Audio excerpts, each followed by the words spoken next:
আসসালামু আলাইকুম। নতুন আরেকটা ব্লগ নিয়ে আজকে আমি আপনাদের সামনে হাজির হলাম। তো অনেক কাপড় চোপড় ধুয়েছি, যার কারণে এখানে কাপড় মেলা মানে মেলা দিয়ে রাখছি। তো যাই হোক, এগুলো একটু ইগনোর করবেন, কারণ আমার ঘর অনেক ছোটো আর বারান্দাও নাই, তেমন জায়গাও নেই নাড়ার। তো যেহেতু অনেক কাপড় চোপড় ধোয়া হয়েছে, তো কাপড়গুলো নাড়া লাগছে, একটু সবাই ক্ষমার দৃষ্টিতে দেখবেন। তো আজকে যে বিষয়টা নিয়ে কথা বলতে আসছি, সেই বিষয়টা বা এই টপিকটা যে আগে কখনো হয় না সেটা কিন্তু না। এরকম খবর আমি আগে পরে অনেক শুনছি, বাট এই বিষয়টা আমি কখনো কথা বলতে চাইনি, কারণ এটা নিয়ে কথা বলতে একটু ইতস্তত বোধ লাগে, যেটা সত্য কথা, যে একটু বিব্রত লাগে। তো যাই হোক, সেই বিষয়টা নিয়ে আজকে না, গতকালকে থেকে একটা খবর দেখলাম, একটা খবর বলতে একটা নিউজ দেখলাম, যে টিকটকার যে সাকিব আছে, নাম হচ্ছে জুনিয়র সাকিব মনে হয়, সম্ভবত আপনারা হয়তো চিনবেন। তার স্ত্রীর নাম হলো শিখা খান। তো তাদের ভিডিও আমি দেখি না, আমি ওরকমভাবে চিনতাম না জুনিয়র সাকিব আর এই শিখা কে বা কি ভালো কি মন্দ। তো এদেরকে নিয়ে প্রচুর কন্ট্রোভার্সি হয় ফেসবুকে, যার কারণে চেহারাগুলো দেখা আছে, বাট এদের ভিডিওগুলো ওরকম দেখা হয় না। তো গতকালকে একটা নিউজে দেখলাম যে শিখা হয়তো বা জুনিয়র সাকিবের যে গোপন অঙ্গ ওইটা কেটে ফেলাইছে। তো এটা খুবই একটা নিন্দাজনক বিষয়। এই বিষয়টা নিয়ে বললাম, তো কথা বলতে চাই কিন্তু কখনো, যে এটা একটা বিব্রতকর কথা, এগুলো ভালো লাগে না বলতে। তো তারপর আমি বলার জন্য আসছি। আমি জানি আজকের এই ভিডিওতে হয়তো অনেকে অনেক নেগেটিভ কমেন্ট করতে পারেন, আজে বাজে কথা বলতে পারেন। কিন্তু আমি যেহেতু বিভিন্ন বিষয়ের উপরে কথা বলি, তো মনে হলো যে না, এই বিষয়গুলোর উপর, এই বিষয়টার উপরে কথা বলা উচিত, কারণ এই জিনিসটা খুব বেশি হইতেছে। একজন থেকে দুইজন, দুইজন থেকে তিনজন, তিনজন থেকে মানে মানুষ বেশি ছড়াইতেছে। এই বছরের মধ্যে আমি কয়েকটা নিউজে দেখছি যে এই ধরনের কাজগুলো মহিলারা করতেছে স্বামীর সাথে। তো আমার কাছে যেটা কথা হলো যে এটা কেমন ধরনের কথা?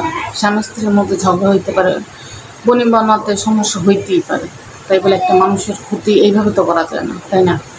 এইভাবে করা যায় না। হ্যাঁ, এখন হয়তো অনেক আপুরা এসে বলতে পারেন, যাবো স্বামীরা তো অনেক সময় স্ত্রীদেরকে মেরে ফেলে, ঠিক আছে, হ্যাঁ এটাও দেখি, এটাও জানি যে হ্যাঁ স্বামীরা অনেক সময় স্ত্রীকে নির্যাতন করে, মারে, ঠিক আছে, বুঝলাম। প্রত্যেকটা জিনিসের তো একটা লিমিট থাকা দরকার আছে, তাই না? প্রত্যেকটা জিনিসে আমি কিন্তু যতটুকু জানি পার্সোনালভাবে, যে শিক্ষাও তেমন একটা সুবিধার না, চাকরিও তেমন একটা সুবিধার না। তা যাই হোক, ওনারা যেমনই হোক না কেন, এটা ওনাদের পার্সোনাল বিষয়। তো আমি ওনাদের সাবজেক্টে কথা বলি, ওনাদের কোনো সাবজেক্টের নাই যাই, ওনাদের সাবজেক্টের সাথে কথা বলতে চাই না। আমার কাছে কথা হলো কি, যে স্বামী স্ত্রীর মধ্যে যত দ্বন্দ্বই হোক না কেন, স্বামীর যেমন উচিত না স্ত্রীকে আঘাত করা কিংবা একটা স্ত্রীর দুনিয়া থেকে সরাই ফেলানো, তেমন একটা স্ত্রীর উচিত না স্বামীর সব থেকে যা মানে বড় ক্ষতিটা করা। এই ক্ষতিটা করে কী করতে পারবে, কী করতে পারছে, এই যে ক্ষতিটা করছে, এই ক্ষতিটা করে সে কী লাভ পাবে? আমার মানে জিনিসটা মাথায় আসে না। এটা একজন থেকে দুজন, দুজন থেকে তিনজন এবার বাড়তেই আসে। তারপর আবার উনি জিনিসটা নিয়ে চলে গেছে, মানে এটা একটা উল্টাপাল্টা কাহিনী না, উল্টাপাল্টাই তো কাটছে কাটছে কাটতে আবার নিয়ে চলে গেছে। এটা কী জিনিস যার সাথে করে নিয়ে চলে গেলাম, নিয়ে কোথায় যেতে পারছে? পুলিশের কাছে তো ধরা খাওয়া লাগছে, সে থানায় ছেড়ে যাওয়া লাগছে না। এখন হাজার হাজার মানুষ দেখতেছে, শুনতেছে, একটা ছেলে জীবন নষ্ট করে ফেললো, ভালো লাগে না, বনিবানা হইতেছে না, এটার জন্য তো যে কোনো একটা পদক্ষেপ নেওয়া যায়। সমস্যা হলে ভালো না লাগলে ডিভোর্স দিয়ে দাও, যদি ভালোই না লাগে সংসার করতে, যদি দুজনের মধ্যে একান্ত বনিবনাই না হয়। তালাকের তো সিস্টেম আছে, ইসলামের দিক দিয়েও আছে, আইনের দিক দিয়েও আছে, দৃষ্টিকোণ দিয়ে আছে। তো কেউ কারোর ক্ষতি করার তো কোনো প্রয়োজন আমি এখানে দেখি না। শুধু যে শিক্ষার ক্ষেত্রে এই জিনিসটা যে বলতেছি সেটা নয়, এগুলো কিন্তু এই পর্যন্ত না হলে 15-20টা খবর দেখছে এরকম, যে একটা পুরুষের সাথে এরকম করা হয়েছে। বর্তমানে সত্যি কথা বলতে যেটা, আপনারা যদি আপুরা আমার ভিডিও দেখে রাগ হয়ে থাকেন, আমি যতটুকু দেখছি, এখন বলতে পারেন আপনি কয়টা মানুষের দেখছেন, হ্যাঁ আমি সবাইকে দেখি না, আমি আমার যতটুকু দেখছি আমি আমার দৃষ্টিকোণ থেকে বলতেছি, আমি সবারটা যাচাই করে বলতেছি না। বর্তমানে পুরুষরা খুব বেশি নির্যাতিত হইতেছে, যেটা সত্য কথা।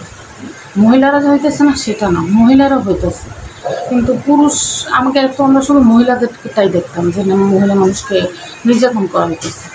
এখন দেখা যাচ্ছে কি পুরুষ মানুষগুলোও কিন্তু প্রচুর নির্যাতিত হইতেছে, ঘরে ঘরে পুরুষ মানুষগুলো প্রচুর পরিমাণ নির্যাতিত হইতেছে। আর বর্তমানে মহিলারাও কিন্তু পুরুষদের থেকে কোনো অংশে মানে কমতি নেই, কোনো অংশে কমতি নেই। বর্তমানে মহিলারা পুরুষদের থেকে অনেক অংশে আগায় গেছে, অত্যাচারের দিক দিয়ে বলেন, তারপরে এই দিক দিয়ে বলেন, সব দিক দিয়ে মহিলারাও আগায় গেছে। তো আগে মানে কিছুদিন আগে শুনতাম যেটা নাকি শেষ জামানা, তখন আল্লাহর কাছে দোয়া করতাম যে আল্লাহ শেষ জামানা যেন এটা না হয়, কারণ শেষ জামানার ওই দৃশ্যগুলো দেখতে চাই না, তার আগে যেন দুনিয়া থেকে চলে যাওয়া লাগে, এই দোয়া করতাম।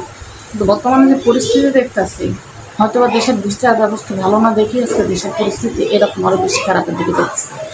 কারণ প্রথম চোটে যখন একজন এই কাজটা করছিল, তখনই যদি তাকে উচিত শাস্তিটা সে যদি পাইতো, আর ওইটাও যদি ফলো করা নিউজ হিসেবে দেখা হইতো যে সে এই কাজ অন্যায়টা করছে, এর জন্য সেই শাস্তিটা পাইছে, তো আমার মনে হয় না যে এই অন্যায়টা দ্বিতীয়বার করার মতো সাহস অন্য কোনো মেয়ে পাইতো। তো জুনিয়র সাকিবের বিষয়ে যেটা বলবো, যে সে যদি ভালো মানুষ না হয়ে থাকে, সে যদি স্বামী হিসাবে খারাপ হয়ে থাকে, তাহলে তুমি তার কাছ থেকে চলে আসো। কারণ তুমি তো এর আগে আরও শিখার কথা আমি বলতেছি, এর আগে নাকি শিখার আরও 2টা বিয়ে ছিল, তুমি সেখান থেকে চলে আসছো, আবার এরা এসে এই ক্ষতিটা করলো, এরাই ক্ষতি করা দরকার। 2টা স্বামী ছেড়ে আসছে, এটারও ছেড়ে দিতে, এত বড় একটা ক্ষতি তো করার কোনো প্রয়োজন ছিল না, তাই না?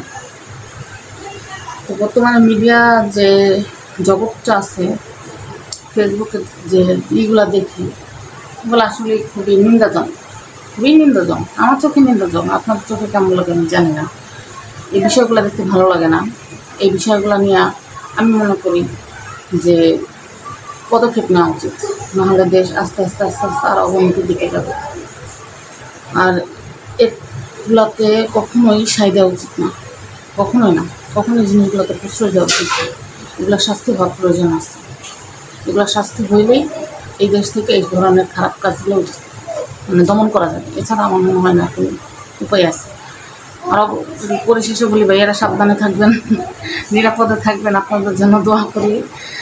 আর আল্লাহ জানে এমন স্ত্রী কোনো স্বামীর কপালে, কারণ এমন দুনিয়াতে অনেক মহিলাই আছে যারা হাজার কষ্ট করুক, হাজার যন্ত্রণা সহ্য করুক না কোনো স্বামীর একটু মানে শরীরে একটা আঁচড় দিতে চায় না। এমন এই দুনিয়াতে এখন এমন অনেক মহিলা আছে যে নিজেরা মাইর খায়, খায়, এত কষ্ট করে, তারপর স্বামীর সংসার করে, কিন্তু নিজের স্বামীর শরীরে একটা আঁচ লাগতে দেয় না।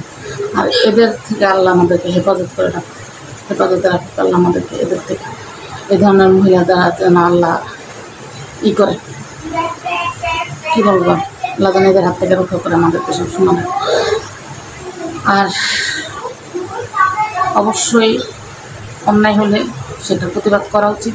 আমি আমার জায়গা থেকে প্রতিবাদ করছি, আপনারা অবশ্যই আপনাদের জায়গা থেকে প্রতিবাদ করবেন। যদি ভিডিওটা ভালো লাগে অবশ্যই একটা লাইক করবেন, কমেন্ট করবেন, সাবস্ক্রাইব করে আমার চ্যানেলটা পাশে থাকবেন। আসসালামু আলাইকুম।